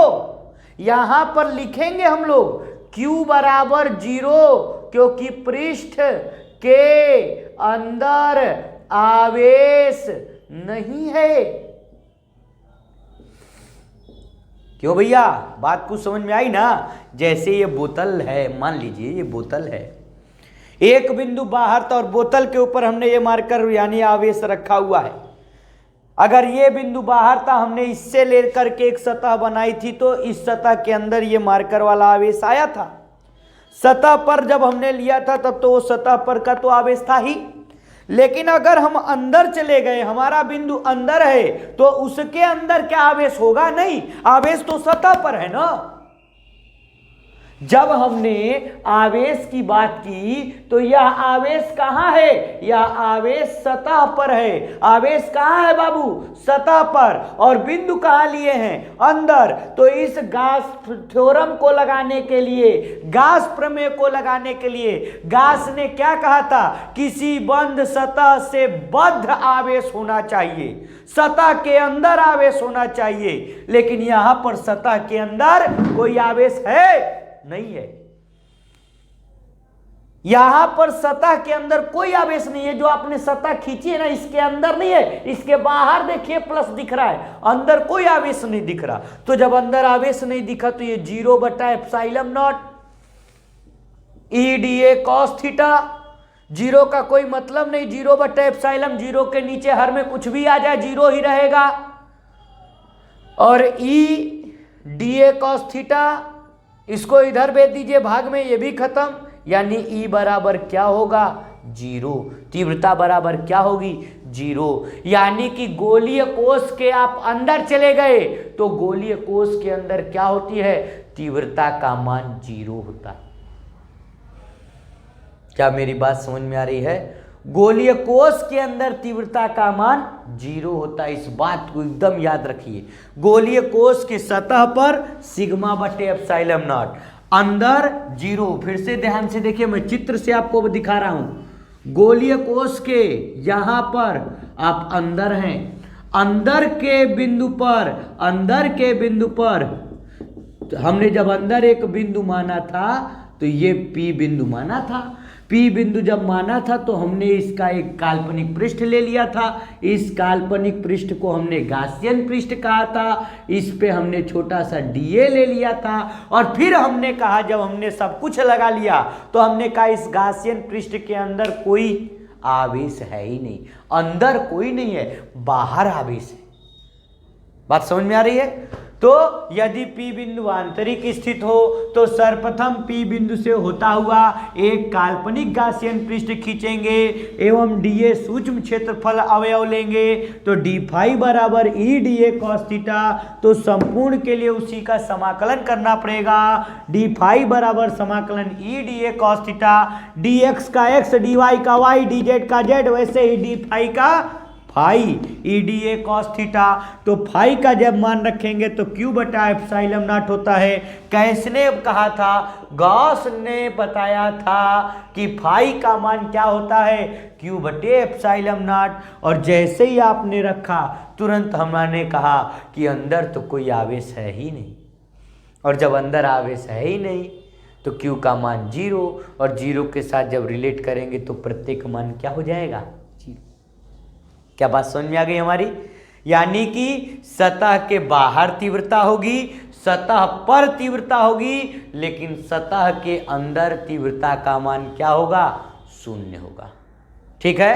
कोई गोलीय कोष है तो उसके सतह के बाहर तीव्रता होगी, सतह पर होगी, लेकिन अंदर तीव्रता नहीं होगी। क्लियर हो गई बात?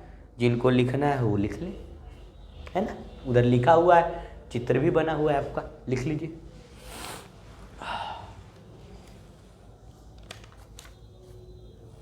ठीक हो गया भाई? चलिए अब देखिए, हम इसको आपको ग्राफ के रूप में भी दिखा दे रहे हैं। जैसे ग्राफ के रूप में कैसे आपको बताया जाए, देखो किताबों में बना होगा। एक तरफ हम लोग तीव्रता, जैसे एक गोला ले लेते हैं, गोले को ऐसे हम रख दे रहे हैं, है ना? यहीं पर गोला रखा है, ये अपना तीव्रता वाली लाइन है E, ठीक, और ये अपनी त्रिज्या वाली लाइन है। जब तक इस बिंदु के अंदर रहेंगे तो तीव्रता रहबा नहीं करेगी, 0। यानी कि सबसे ज्यादा तीव्रता कहाँ होगी, सतह पर। और सतह से बाहर तीव्रता का मान क्या होता जाएगा, घटता जाएगा। अब कोई कहेगा सर जी आप कैसे बना दिए? अरे भाई कैसे क्या बनाए, आइए बताते हैं कैसे बनाए। ठीक, ये तीव्रता का ग्राफ है भैया। अगर ये हमारा प्लस आवेश है, गोलीय कोष है, तो अंदर तो ग्राफ हमने दिया ही नहीं, मतलब अंदर इन सब जगहों पर तीव्रता का मान क्या है, 0। अंदर की जितनी त्रिज्या है, ये अंदर क्या था, बड़ा है। और जैसे ही सतह पर पहुंचे तो तीव्रता का मान स्टार्ट हो गया, और यहाँ से जैसे जैसे दूर जाएंगे तो तीव्रता का मान क्या होता जाएगा, घटता जाएगा। क्योंकि अपने पास देखो 3 सूत्र हैं। बाह के लिए आया था सिग्मा r² ε0 r²। सिग्मा बदल नहीं सकते, r² बदल नहीं सकते, क्योंकि गोले का त्रिज्या तो फिक्स हो गया, एक बार गोला बना लिए, एप्सिलॉन नॉट बदल नहीं सकते, तो ई किस पे निर्भर कर रहा है, आर स्क्वायर पे। यानी कि जैसे जैसे दूरी बढ़ेगी आप सतह के बाहर जाएंगे, त्रिज्या का मान तीव्रता के साथ व्युत्क्रमानुपाती संबंध में। मतलब मान त्रिज्या बढ़ाने पर क्या होगा, त्रिज्या बढ़ेगी तो ई घटेगा और त्रिज्या घटेगी तो ई बढ़ेगा। और जब हम लोग सतह पर बात किए तो सतह का सूत्र क्या आया, सिग्मा बटे एप्सिलॉन नॉट। क्या आया, सिग्मा बटे एप्सिलॉन नॉट, ये आया। अब सिग्मा क्या होता है, जब हम सिग्मा की बात करें तो क्यू बटा ए एप्सिलॉन नॉट, यही ना होता है। बात समझ में आ गई। यानी कि ए मतलब एरिया, इसकी एरिया, और एरिया का सूत्र क्या होता है, 4 पाई आर स्क्वायर एप्सिलॉन। तो यहां पर ये वाली त्रिज्या जब होगी, ठीक। और जब अंदर की बात करें, आंतरिक बिंदु की हमने बात की, तो आंतरिक बिंदु में आपने देखा ही था लास्ट केस क्या आया था, 0। तो जब हम लोग गोलीय कोष की बात करते हैं तो गोलीय कोष में सबसे ज़्यादा तीव्रता कहाँ होती है, सतह पर। जैसे जैसे बाहर जाएंगे तीव्रता घटेगी, और अंदर तो तीव्रता का मान क्या होता है, 0 ही होता है। अंदर तीव्रता का मान क्या होता है बाबू, 0। बात समझ में आ गई। चलिए, तो अब इसके बाद हम लोग अगला हेडिंग देखते हैं। अभी तक गोलीय कोष के सतह पर आवेश रखे हैं, अगले वाले डेरिवेशन में इसी गोलीय कोष के हम लोग अंदर आवेश रखेंगे। क्या रखेंगे, अंदर। फिर से सुन लीजिए, अभी हमने गोलीय कोष के सतह पर आवेश रखा है, अब की वाले इस निगमन में हम लोग क्या करेंगे, गोलीय कोष के अंदर आवेश रखेंगे। तो पहले ये जिसको लिखना हो वो लिख ले, और फिर जो है हम लोग आगे की बात करेंगे।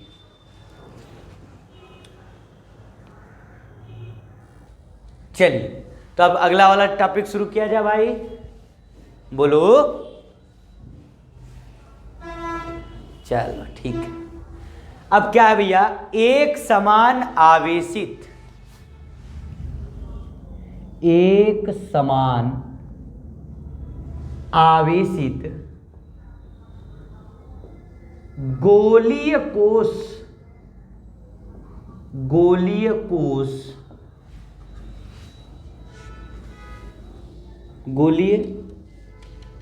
एक समान आवेशित गोलीय अचालक कोष के कारण उत्पन्न तीव्रता, ये हमारी अगली हेडिंग। ठीक है बाबू, शुरू करें। बहुत बढ़िया। अब कोई कहेगा सर बार बार है गोलीय अचालक है, कोष छूट गया, देखिए है ना, कि इसमें क्या है और पिछले में क्या था। पहले तो मैं सीधे सीधे अंतर बता दूं। पिछले वाले निगमन में हम सतह पर आवेश रख रहे थे, लेकिन अब की बार वाले निगमन में हम कहाँ रखेंगे आवेश, सतह के अंदर। पहला अंतर देखो, पिछले बार वाले निगमन में हमारा आवेश कहाँ था, सतह पर। वहाँ पर हम सतह की बात कर रहे थे, सिग्मा लेके चल रहे थे। यहाँ पर हम सतह के अंदर की बात करेंगे, और सतह के अंदर आयतन होता है, तो हमें यहाँ पर क्या लेना पड़ेगा, रो। और रो बराबर क्या होता है, क्यू बटा वी, यानी रो बराबर क्यू बटा 4/3 पाई आर क्यूब, क्योंकि इसका त्रिज्या तो आर ही मानेंगे, बड़ा आर। अब ये 3 ऊपर चला जाएगा, रो बराबर 3Q 4 पाई आर क्यूब। हमने पहले ही आपको बात बता दी है, क्योंकि हम कहीं पर भी इसका प्रयोग कर सकते हैं। कोई कहे सर आपने रो यहाँ ले लिया, अरे भैया यहाँ आवेश भी तो अंदर भरे हैं आयतन में, वहाँ पर आवेश सतह पर भरे थे, सिग्मा लेके चले थे। यहाँ पर हम रो लेके चलेंगे, क्योंकि आवेश कहाँ रखे हैं, अंदर। तो अब फिर से वही कहानी है, तीनों हेडिंग, कि एक समान आवेशित गोलीय अचालक कोष के कारण उत्पन्न तीव्रता। हमने कहा हमारे पास ये आवेश है और ये इस त्रिज्या आर वाले कोष के अंदर रखा हुआ है। क्या लिखेंगे, माना एक गोलीय कोष जिसकी त्रिज्या आर है उसमें क्यू आवेश रखा गया है एवं उसकी नहीं, उसका, ठीक है, घनत्व रो है। ठीक, रो बराबर क्यू बट्टा वी। कौन वाला घनत्व है? घनत्व में लिख देना भैया, आवेश घनत्व। कुछ लोग कहेंगे सर घनत्व बराबर द्रव्यमान बटे आयतन, उससे नहीं मतलब है। घनत्व क्यू बटा वी। अगर रैखिक होता तो लैम्डा से, पृष्ठीय होता तो सिग्मा से, और ये है तो रो से। रो बराबर क्यू बटा वी। वी का मान 4/3 पाई आर क्यूब है। 3 उलट करके ऊपर चला जाएगा, 3 क्यूब 4 पाई आर क्यूब। बात क्लियर हो गई यहाँ तक? हमने कहा माना एक गोलीय कोश जिसकी त्रिज्या आर है, इस पे क्यू आवेश रखा गया है। ठीक, अब हम फिर से क्या करें कि इसके बाहर एक बिंदु लेंगे, सतह पर बिंदु लेंगे और अंदर बिंदु लेंगे। फिर वही काम, पूरा काम वही रिपीट। एक बिंदु बाहर, एक बिंदु सतह पर, एक बिंदु अंदर। तो हमने क्या किया, सर्वप्रथम P बिंदु बाह्य स्थित हो। ठीक है, सब कुछ वही।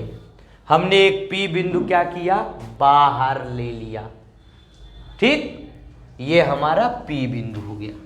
तो सर्वप्रथम P बिंदु कहाँ स्थित हो?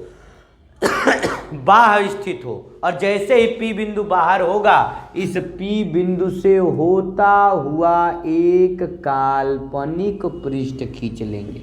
खींच लिए ना? अब कोई कहेगा सर बार बार काल्पनिक पृष्ठ खींच रहे हैं। अरे भैया, गास थ्योरम का प्रमेय लगा रहे हैं तो गासियन पृष्ठ तो बनेबे करेंगे। बिना गासियन पृष्ठ बनाए क्या गास थ्योरम अप्लाई हो जाएगा? गास प्रमेय लगेगा नहीं ना। तो हमने एक P से होता हुआ काल्पनिक पृष्ठ भी ले लिया। और जब काल्पनिक पृष्ठ ले लिया तो इस काल्पनिक पृष्ठ पर एक छोटा सा क्षेत्रफल क्या कर लिया, dA भी ले लिया। ठीक, छोटे के लिए पहले फ्लक्स निकालेंगे और पूरे के लिए उसी का समाकलन, यानी फ्लक्स का सूत्र फाई बराबर EA cos थीटा। चूंकि हमारा एरिया छोटा सा है तो फ्लक्स भी कितना हो गया, छोटा सा। फिर वही काम, एरिया भी बाहर जा रहा है और ई भी धन से विद्युत बल रेखाएं कहाँ जाती हैं, बाहर की तरफ। तो दोनों के बीच कितने का कोण, 0 डिग्री।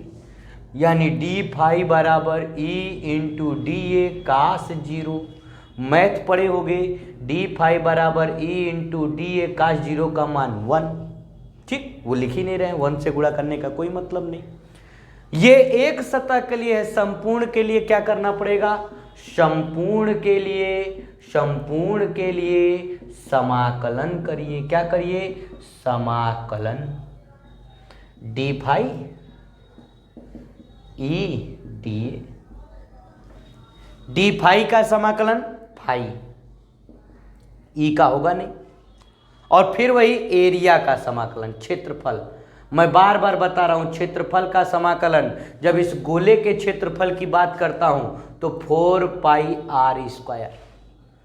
गासियन पृष्ठ का क्षेत्रफल है। गासियन पृष्ठ कितनी दूरी पर है, क्या लिखे हैं यहां पर, गासियन पृष्ठ खींचेंगे और गासियन पृष्ठ की त्रिज्या छोटा आर लेते हैं, हमेशा याद रखिएगा। बात समझ आ रही है ना? गासियन पृष्ठ की त्रिज्या क्या लेते हैं, छोटी आर। तो गासियन पृष्ठ का क्या हो गया, फाई बराबर E into 4 pi are square. यहां तक तो समझ में आ ही रहा होगा, क्लियर है बात? कहिए सर हाई का करने के लिए अभी यूज होगा बाबू, यहां तक समझ में आ रहा है? ठीक है, अब यहां के बाद जो है, जब हम लोग यहां पर गए, फाई बराबर लिख लिए। थोड़ा सा यहां देख लीजिए, थोड़ा सा है लेकिन देखना जरूरी है, मिटा देंगे तो फिर समझ में नहीं आएगा, है ना। फाई बराबर E into 4 pi are square. Gauss प्रमेय कहता है फाई का मान किसके बराबर होता है, क्यू बटे, तो लिख दे फाई की जगह पे क्यू बटे epsilon naught. E into 4πr²। यहां तक बात समझ में आ गई। और Q का मान भरना पड़ेगा अपने को। अब Q का मान यहीं से भरिए जो हमने निकाला है, Q का मान भर दिया जाए। R ये रो है, 4πr³/3, ये Q का मान दिख रहा है। कहाँ से है? रो बराबर Q/V पहले ही निकाल लिए थे हम। 4/3, 3 ऊपर चला गया था, ये यहाँ भाग में पक्षांतर किए तो यहाँ से अपने को Q का मान मिल गया। मिला कि नहीं मिला? रख दें Q का मान, रख दिया जा भाई। रो 4πr³/3 बराबर E इंटू 4πr²। देख लो भाई Q का मान। और नीचे ये एप्सिलॉन नॉट था ना, तो एप्सिलॉन नॉट रहेगा नीचे। Q की जगह पे Q का मान यहाँ लिखोगे। Q का मान रखने पर, अब कोई पूछे कहाँ से सर Q का मान ले आए, देखिए पहले ही निकाल के रखे हम, शुरुआत ही यहीं से किए थे इसीलिए।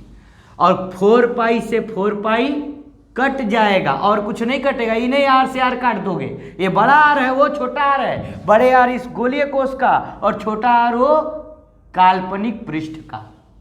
क्लियर है? यानी रो R³/3 एप्सिलॉन नॉट है। R² का यहाँ गुणा है, पक्षांतर करेंगे तो भाग। यही होता है बाह्य बिंदु पर तीव्रता का सूत्र। 3 लाइन था इसीलिए हमने नहीं मिटाया, हमने कहा इसी एक ही चित्र में आप सब समझिए।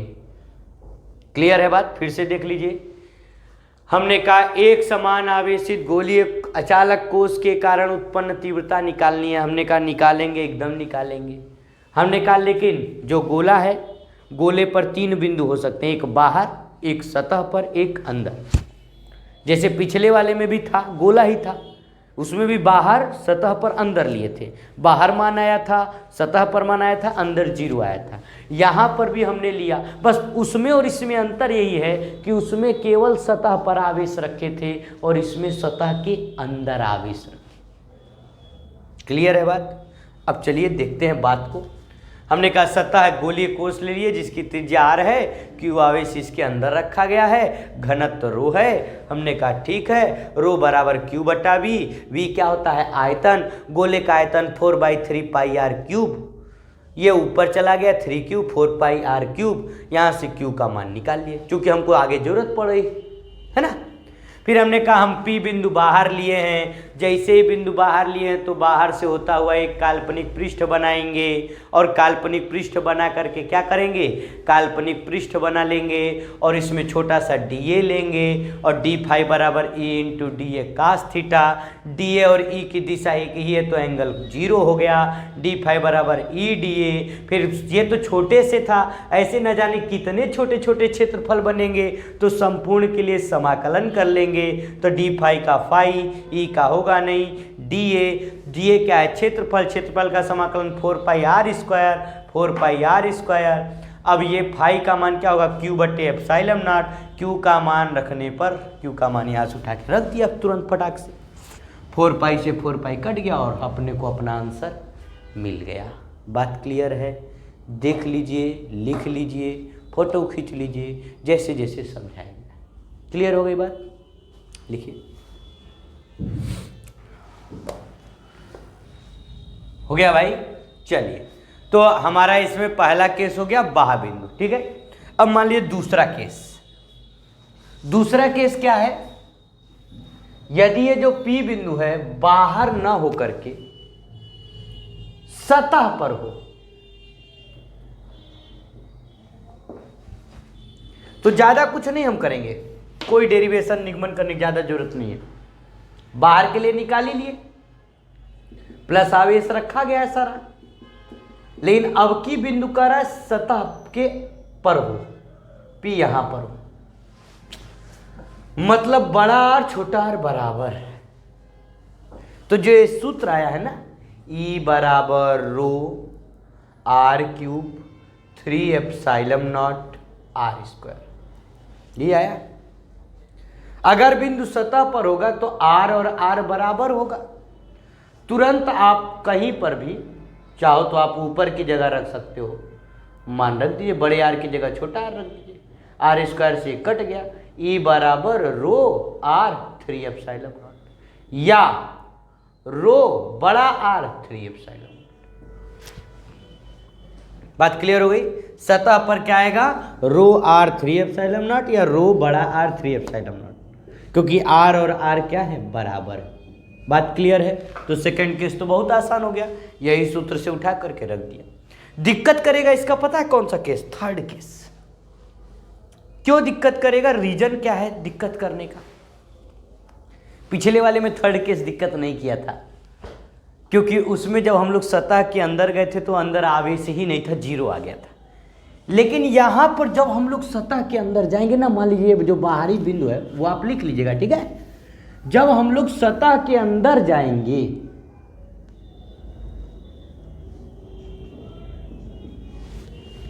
तो सतह के अंदर भी हमारे पास आवेश होगा, इस वजह से दिक्कत होगी।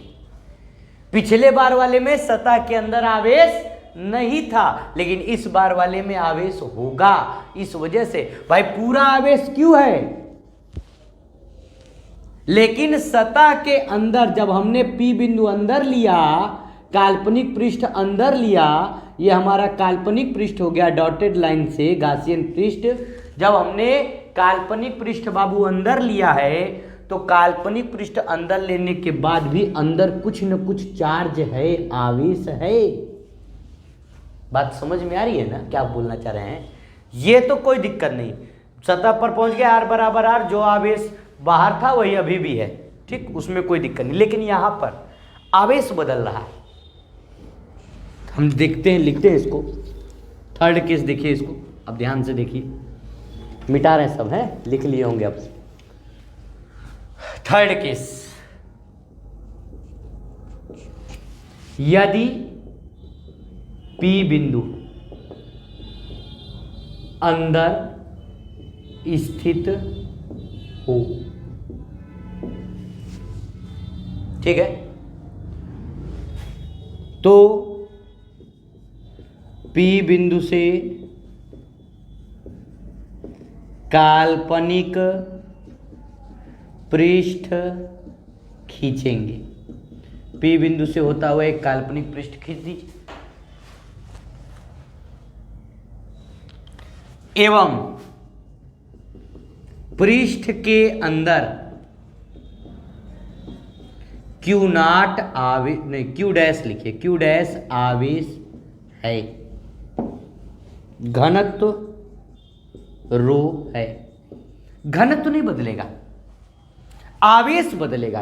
अंदर आपकी Q डैश आवेश, भाई पूरा आवेश Q था, पूरा आवेश मान लो 10 कूलाम था, हम अंदर चले गए तो 10 में से कुछ हट गया, 8 कूलाम होगा ना अंदर, 4 5 6 कुछ तो होगा। तो पूरा आवेश था, अंदर आ गए तो कुछ आवेश बचा रह गया, अंदर में रह गया। बात समझ में? लेकिन घनत्व तो नहीं बदलेगा। अरे चाहे पूरा शहर बड़ा हो चाहे छोटा, अगर एक कमरे में 2 आदमी रहने का नियम है, चाहे बड़ा शहर हो चाहे छोटा शहर हो, 2 ही आदमी रह रहा है। घनत्व का मतलब क्या? एकांक आयतन पर उपस्थित आवेशों की संख्या, वो नहीं बदलेगा। अगर रो निकालेंगे तो रो का मान जैसे बड़े के लिए आया था, क्या आया था? ये आया था, मिट गया, यहाँ पर देख लीजिए, यही ना आया था, ये ऊपर चला गया था यहाँ से क्या आया था? आर बराबर 4 पाई आर क्यूब बटे 3, बड़े क्यू के लिए। छोटे के लिए भी रो तो वही रहेगा, q dash upon v dash, आयतन भी बदलेगा ना, यानी कि क्यू डैश वी डैश का मान 4/3 पाई छोटा आर, क्योंकि अब की काल्पनिक पृष्ठ की बात हो रही है। रो बराबर q dash 3/4 pi r cube. बदलाव कर लीजिए, बदलाव कर लें, क्यू डैश का मान निकाल लें। क्यू डैश बराबर रो 4 पाई आर क्यूब बटे 3, सब कुछ वही है, बस वो बड़े आर की जगह यहाँ क्या आ गया है? छोटा आर। अंतर समझ में आ रहा है ना? बड़े आर की जगह क्या आ गया है? छोटा आर। आवेश का मान अब की बदलेगा, अब की बड़ा आर की जगह क्या लिखना पड़ेगा आपको, छोटा। समझ में आ रही ना बात हम क्या बोल रहे हैं। हम कह रहे देख लो भाई, पहले इतने बड़े में 15 आवेश थे, अब उसके अंदर चले गए, लेकिन इसमें भी कुछ तो आवेश होंगे, कम ही होंगे तो क्या हुआ, होंगे ना, लेकिन घनत्व तो नहीं बदलता है, घनत्व तो समान रहता है। तो जब हम लोग अंदर एक बिंदु ले लिए तो अंदर का आवेश क्या हो गया, क्यू डैश हो गया, रो बराबर q dash upon v dash हो गया। ये 3 है, 3 ऊपर चला गया और हमने सॉल्व करके यहाँ तक पहुँच गए। कोई दिक्कत? अच्छा, अब उसके आगे चलते। जब यहाँ तक पहुँचे तो आगे में क्या चला जाए भाई, वही काम, छोटा सा डीए लेना है, यही ना होता है। यहाँ डीए क्षेत्रफल अवयव है, तो फाई बराबर ई डीए कॉस थीटा, तो डीए है तो फाई भी डी फाई हो जाएगा। थीटा का मान फिर वही काम 0 डिग्री, क्योंकि बाहर ही से प्लस से बाहर ही निकलता है, तो डी फाई बराबर ई डी ए कास 0, कास 0 का मान 1, डी फाई बराबर ई इंटू डी ए, दोनों पक्षों का समाकलन। क्यों समाकलन? क्योंकि हमको पूरे का निकालना है, इसलिए हमको समाकलन करना पड़ेगा। डी फाई समाकलन E into D A, D phi का समाकलन फाई ई, और एरिया का समाकलन, गासियन पृष्ठ का एरिया का समाकलन बार बार आ रहा है, 4 पाई आर स्क्वायर। फाई का मान गास थ्योरम कहता है क्यू बटे एप्सिलॉन नॉट, यही ना कहता है, लेकिन अब की बार क्यू नहीं लिखोगे, क्यू डैश लिखोगे। क्यों? क्योंकि सतह के अंदर क्यू डैश है, क्यू तो बाहर से है ना पूरा, सतह के अंदर क्या है, क्यू डैश। जैसे पिछले वाले डेरिवेशन में सतह के अंदर एक भी नहीं था, क्यू की जगह 0 लिखे थे, लेकिन अब की बार क्या लिखोगे, क्यू डैश। क्या लिखोगे, क्यू डैश, गास प्रमेय, यानी क्यू डैश बटे epsilon naught E into 4 pi are square. फिर वही काम, क्यू डैश का मान यहाँ पहले से निकला रखा है, क्या रखा है, रो 4 पाई आर क्यूब बटे epsilon naught E into 4 pi are square. 4 pi से 4 पाई, ठीक है, यहाँ देखिए 3 भी है ना, 4 पाई से 4 पाई कट गया, आर स्क्वायर से ये भी कट गया, क्या बचेगा, ई बराबर, उधर रो बचा, 4 पाई कट गया, एक आर बचा, बटे 3 एप्सिलॉन नॉट।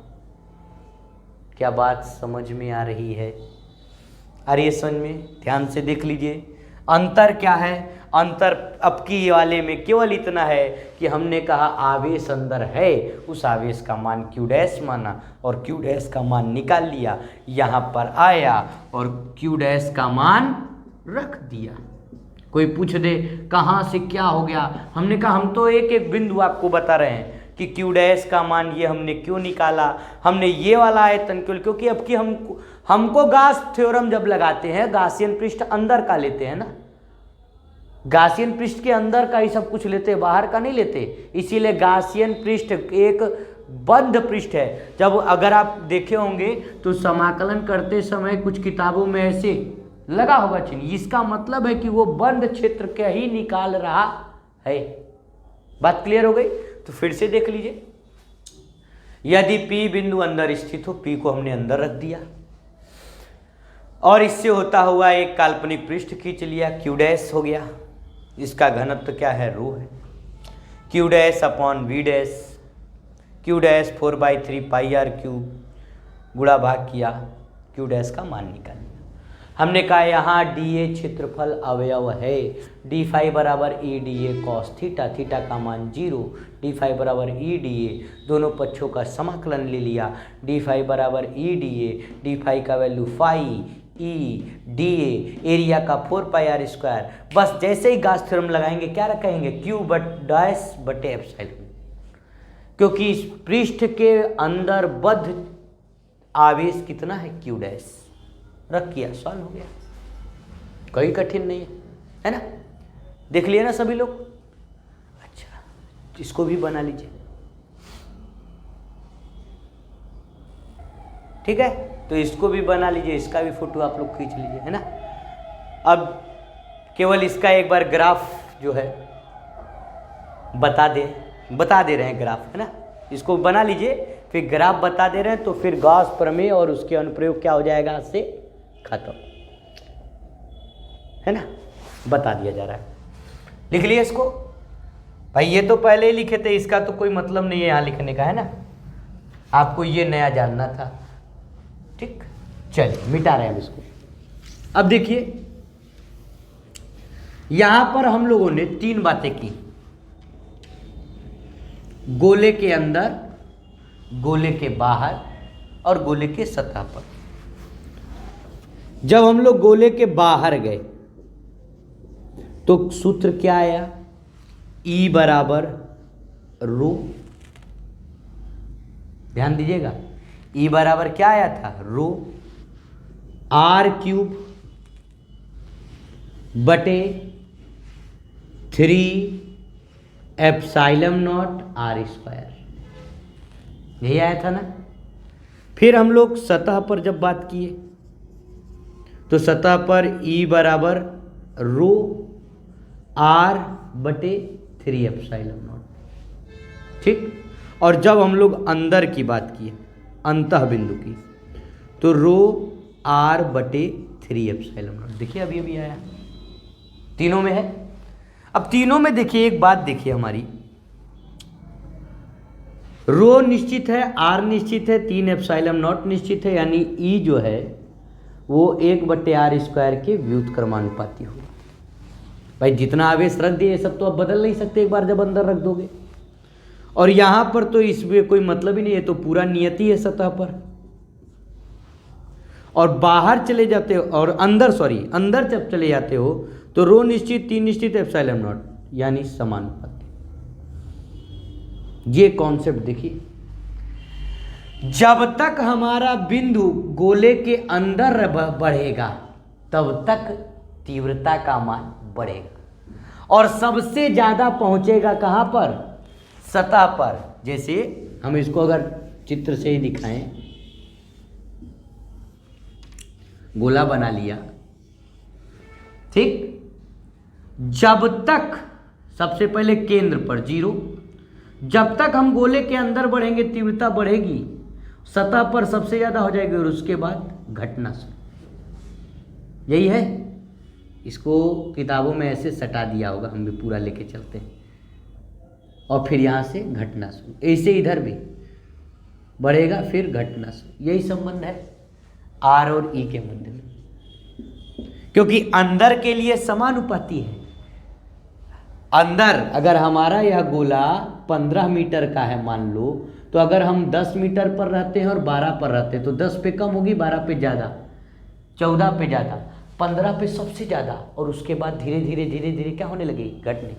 अंदर के लिए समानुपाती और बाहर के लिए व्युत्क्रमानुपाती, और वो भी वर्ग के स्वरूप में। बात क्लियर है। तो ये इसके बीच का क्या हो जाएगा, ग्राफ हो जाएगा। अब कोई कहे सर अंदर के लिए समानुपाती कैसे, क्योंकि जैसे जैसे अंदर त्रिज्या बढ़ेगी ना वैसे वैसे आवेश भी तो बढ़ेगा। हुआ ना, आवेश अंदर था तो Q डैश ले रहे थे ना, जैसे जैसे अंदर त्रिज्या बढ़ेगी तो आवेश भी तो बढ़ेगा। इस कारण आवेश का इफेक्ट ज्यादा पड़ने के कारण अंदर के लिए क्या हो जाएगी, समानुपाती। और बाहर जब जाएंगे तो आवेश तो एक बार जितना रखा उतना ही रह जाएगा, तो बाहर में आवेश का कोई इफेक्ट पड़ेगा नहीं, कोई रोल होगा नहीं, इसलिए बाहर के लिए क्या होने लगता है, वो मान घटने लगता है। बात समझ आ गई। ये उसी तरीके से है जैसे आप क्लास 11 में धरती के गुरुत्वाकर्षण के बारे में पढ़े थे। धरती के ऊपर जाते थे तब भी गुरुत्वाकर्षण, धरती के ऊपर जाते थे तब भी गुरुत्वाकर्षण का मान में परिवर्तन आता था, अंदर जाते थे तब भी आता था। ऊपर जाते थे द्रव्यमान उतना ही रहता था, लेकिन अंदर जाते हैं तो द्रव्यमान कम होता है। बात समझ आ गई। तो ये परिभाषा है और ये इसका ग्राफीय स्वरूप है। आपको इसको भी लिखना है कि बाहर जाते हैं तो तीव्रता का मान घटता है, अंदर जब वृद्धि करते हैं तो तीव्रता का मान बढ़ता है, और सबसे ज़्यादा मान कहाँ पर होता है, सतह पर। बात क्लियर हो गई। तो इसी के साथ ही गास प्रमेय एवं उनके अनुप्रयोग आपका क्या हो गया, समाप्त। ठीक है। तो अगले टर्न पर हम लोग संधारित्र के बारे में पढ़ेंगे, उसको ख़त्म करके फिर विद्युत धारा, चुंबकीय, ऐसे करते हुए संपूर्ण चैप्टर की जानकारी लेंगे।